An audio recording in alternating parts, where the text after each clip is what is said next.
Not gonna lie, one of the biggest reasons I decided to get into user experience design was because of my love for video games. I spent a lot of hours on Pokemon and even more hours on Civilization. To have no responsibilities again. One aspect that I don't see often talked about with video games is their user interfaces. Unless they're really bad, yet they are one of the most important aspects of a video game. I mean, it's literally how you interface with a digital world. However, video game graphics have improved exponentially, to the point where some games are indistinguishable from real life.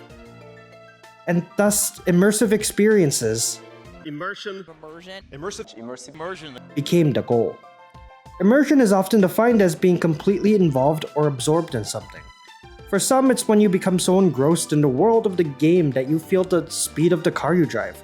Look off into the sunset like you're actually there. Greet NPCs like real people. Maybe even fall in love with them. Not that I've done that or anything. But while you're sailing the open ocean, something gnaws at the back of your head, something that seems out of place. Those gosh darn images plastered all over my screen. Sticking out like a sore thumb or like yellow paint. So what's the solution here? It's not like you can remove it in most cases. Sure, you could remove the HUD and be like a soldier on the front lines, checking your magazine manually to see how much ammo you have left. But not everyone wants to live that grunt fantasy. Well, design isn't always so cut and dry, but what it is really good at is dissecting a problem space. So why don't we dive into the art of immersive game UI? First off, let's discuss what a user interface is. A user interface is the point of interaction between a person and a machine. This usually encompasses not only the look and feel of an application, but also its interactivity. Think about it. Your senses don't necessarily work one-to-one with your avatar in the world, like you can't smell or feel direction. So the game can make up for that by providing the information to you through visual cues, audio cues, and haptic feedback. For visual cues, most games will use your HUD, or heads-up display, as a way to give you that information. By the way, a HUD and a UI are not exactly the same. Think of a HUD as a subset of UI, with UI being all the ways you can interact with a game, like looking at statuses or navigating the menu, whereas the HUD is just showing you relevant information overlaid on your screen during normal real-time gameplay. It actually gets its name from the heads-up display used by pilots. Going back to UI, you'll commonly see online that there are 4 types of video game interfaces: diegetic, non-diegetic, spatial, and meta interfaces. These were derived from a paper written by Erik Fagerholm and Magnus Lorentzen from Chalmers University. Hi, Super Nintendo Chalmers! In Göteborg or Gothenburg, Sweden, in 2009. Gosh, I really hope I pronounced those right. This paper was worked on in conjunction with developers from a humble Swedish game studio named DICE. Yup, that DICE, the studio behind the popular first-person shooter series Battlefield. Also, may I take a short break to address something real quick? DICE, please. For all that is holy, please make a mark all as seen button in Battlefield 6. It's like my biggest pet peeve.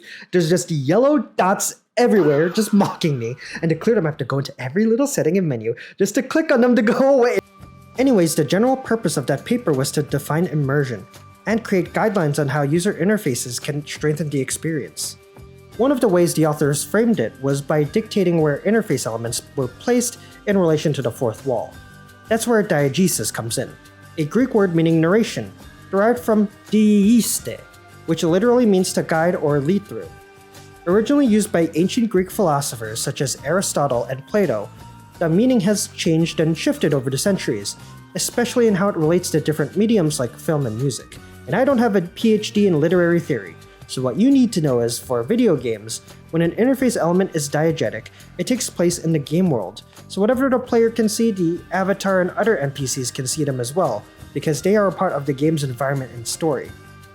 Diegetic interface elements are nice because they not only help provide information to the player, but also increase immersion because the player is more likely to buy into the fiction of the world, despite what Ubisoft says. I mean, nothing would quite take you out of the experience like pulsating objective markers or on-screen button prompts. Instead, the information that you can see, the character could realistically see too. Think using your Pip-Boy in Fallout or the health bar on Isaac's back in Dead Space. Though how can Isaac see his own health if it's on his back? Maybe it's for other people. Non-diegetic interface elements are the opposite, and by far the most popular. These exist only for the users to see, and do not exist in the game world or story. Think most overlaid HUD elements like the minimap, health bar, or ammo counter, which are layered over the player's view, moving with them as they go. It's an easy and effective way to display relevant information to the player, making sure that they have all of the context and data they need to complete their task. Jarvis, I see that Maximum Pulse is ready. Eliminate that mother of two. Maximum Pulse! So that's 2 out of the 4 interface types down. The other 2 are meta and spatial, but it's probably more helpful to view them on a table or matrix. Because if there's anything designers love, it's matrices. If we label one axis as existing in the game environment, and the other axis as in the game narrative, from yes to no, we can see that non-diegetic interfaces are nestled in that top left quadrant, since they don't exist in the environment nor the narrative. Whereas diagonally in the bottom right quadrant, you have diegetic interface elements, which both exist in the game's environment and narrative. Now, where does this leave the other 2? Well, in the top right corner, we have UI elements that exist in the game's environment but are not present in the game's narrative. This is where spatial UI elements come into play. They exist and are positioned in the game's environment to help players navigate by using context-sensitive information. However, they are not something that exists in the game's lore, and are not something that the characters themselves can see. Think character outlines that distinguish friend from foe, or hovering icons indicating where you're supposed to go. They often even use the map geometry itself to display markers or prompts. For immersion, it's a nice compromise between diegetic and non-diegetic elements, since they do position themselves more naturally in the world. Plus, they are more helpful in indicating directionality and context, especially in 3D games. That just leaves meta elements in the bottom left corner. Meta UI elements do exist in the game narrative, but not in the game environment. So I am confusion. Yeah, it's a little confusing. But these are elements that do make sense in the narrative. Think dust in a desert, or frost on the edges of the screen when in the snow. The most notable example is damage indicators, particularly blood at the edge of the screens. These are things you would expect when you enter their corresponding scenarios. Now, they don't necessarily exist in the environment, nor are the characters necessarily aware of them. I mean, it's not like during a firefight you're pouring strawberry jam into your eyes, even if red liquid flying here and there is to be expected in such a scenario. Meta elements do help to increase the immersion of the player by conveying elements of the game's world that one might not necessarily experience, like temperature or sand. I don't like sand.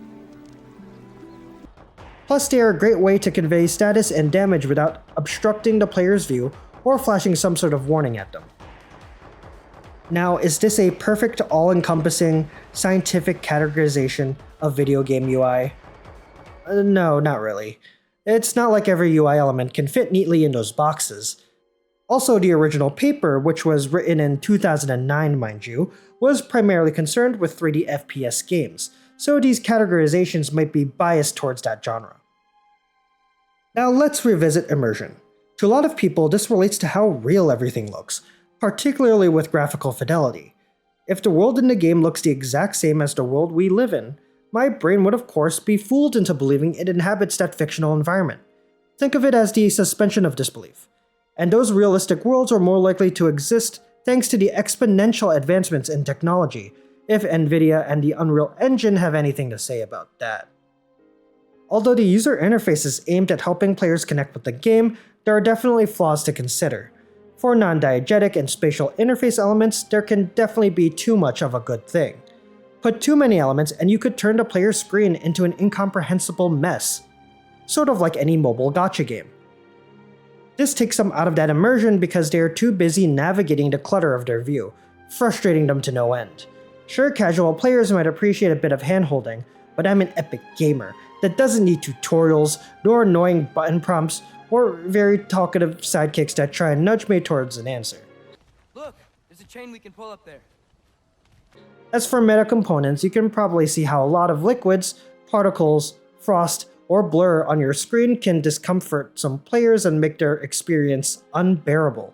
Fucking laser beam from the sky. This guy can't see anything. He sees blue. This guy sees yellow. He sees something. He's flash. This guy peeks. I kill. I can see. I can't see. This guy's casting a spell. More smokes. More rain. More lasers from the sky. Green. This guy's a dog. Sniper. So why not just use diegetic interfaces for everything? Well, with diegetic interface elements, you are limited by what your game's narrative and environment are. Strictly following those parameters might be confusing.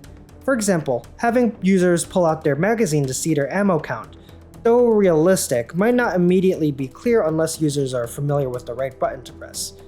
Conversely, not following your game's lore enough might take the player out of the experience, if there is a disconnect in their understanding of the story. Like, yeah, I know this yellow paint is telling me where to go or climb. But who exactly is going around painting these paths yellow to begin with? Oof. Thank God there's yellow paint on this rig. The real game is like me. Whoa. Okay, so let's just take out all UI to begin with. Turn every video game into those 1-hour HUD-less FPS gameplay videos. Sure, some players will like that feeling of living in the environment. I mean, it's not like we have HUDs in our eyes at all times. Yet. But let's be real, nothing is more frustrating than being lost in a game and having no idea what to do. Can you just give me a slight hint? It will not kill you to give me a hint. Paradoxically, that can absolutely take you out of the immersive experience. In the original paper, it is argued that players actually travel between two consciousnesses when playing games. One is concerned with the themes and fiction of the world, while the other is concerned with the gameplay rules and mechanics of that world. Some players might not even buy into the story and fiction of the game, but that's okay. And that's why we need to rethink what immersion is. If you're wondering how the paper defines immersion, the authors say, for the purpose of this thesis, immersion will be defined as moments during play when the player has access to real-world perception, reasoning skills, or emotions, the primary frameworks of the player, to play the game or voluntarily adopt the game world as a primary world and reason from the character's point of view, rather than having to refer directly to the rules of the game. They define 3 types of immersion. Immersion concerning emotion, where players are engrossed in various feelings they develop during the gameplay or story. Immersion concerning perception, where players try to use analogous senses to perceive their game world. And immersion concerning reasoning, where we use both real-life and fictional conventions to deduce game world consistencies, without having to look up an external manual or rulebook. How does this compare to our earlier definition? Does their definition just boil down to being completely involved or absorbed in something? Why don't we take a step back? What does being completely involved and absorbed mean when it comes to games? To feel like the world they are playing in is like real life? That suspension of disbelief? Of course not. In fact, some of us play games to escape the world. Ha ha ha, send help. Immersion can be linked to the flow state, or the ability to derive enjoyment by focusing so much on a game that everything around you ceases to matter. This is intertwined with the player's agency in the world. After all, that agency is what sets video games apart from other mediums.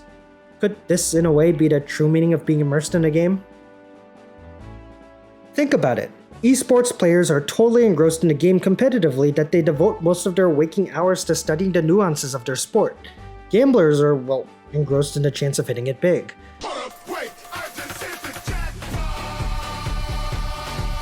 Adrenaline junkies are engrossed by the weird ways video game sensory experiences can make them feel. And for those that like to visit other worlds, the crafting players, the cozy players, the single player players, exploring a new realm, developing emotional attachments to characters, reading every book and document of the world, becoming an expert on the lore in all of these processes, that's what immersion to me is. And UI can strengthen, not detract from that bond. Providing the right information in the right context, keeping the player's view free to focus on their task at hand, and providing some additional stylization can all add to that experience. I mean, look at Persona. Their UI just oozes style. I mean, it makes you want to sing, gets your blood flowing, become a phantom thief or... Okay, I don't know about that. Also, this is like the 3rd video I've made where I included Persona. I just love the way it looks. Makes me want to disturb the peace. So to answer the original question,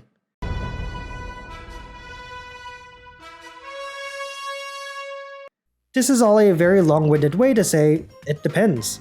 It's more on the game developer or designer to recognize what kind of game they want to make, and what kind of goal their players will have.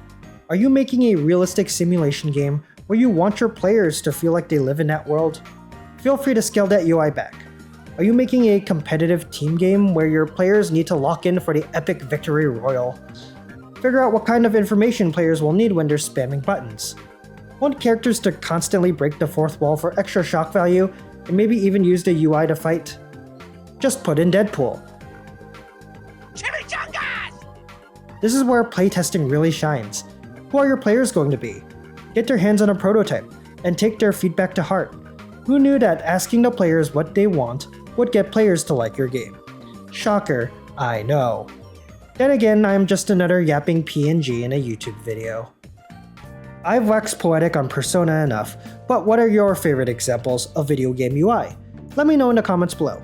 And of course, like and subscribe if you'd like to see this PNG of a lizard talk some more. Thanks for watching.